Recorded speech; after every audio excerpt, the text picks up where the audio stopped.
I'm pretty sure DS coach and the Royal coach both have insisted for them to go deep whenever you get the ball, kick it. Because we saw the same game plan yesterday during the Mahanama versus Petersburg, a kicking game going. And the flyer kicks it off. Royal. Anand has DS rather has possession. Space on the open side, needs to give it out. This time corrected, taken quickly, and there they go. And collapsed, advantage in favor of DS Seranayaka. Here's an opportunity, here's a golden opportunity to score. And just like that, they've been held up.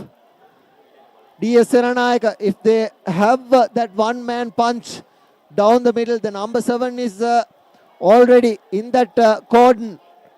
And just like that, they are going for another fringe and drive, and that's the try being scored. Brilliant work from DS Seranayaka. They knew exactly what to do.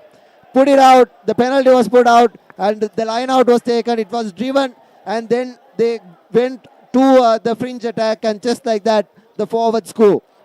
Tutorial, he kicked 3 valuable kicks, and this kick was also very valuable, which gained them about 15 to 20 meters. Here's his opportunity to get himself. And what a try! Charita goes! What a try! Work. Finally, and he's going under the post! What a try! What a moment! What a try! And that will be the game done and dusted. Number 14, Chanita Dulawat. He had the space and the opening on 3 different times in the last half, and this time around he pins his ears back and goes around the defense and right under the post as well, and just like that, under the post, goes through, and Royal will win it. A sucker punch in DS's face. In the plate final. A sucker punch in DS's face. They don't know what hit them last minute. They thought they won, but Royal never give up. Say, you know what they say, practicing in Jurassic Park.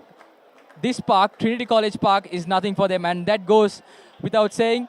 7-5, Royal wins.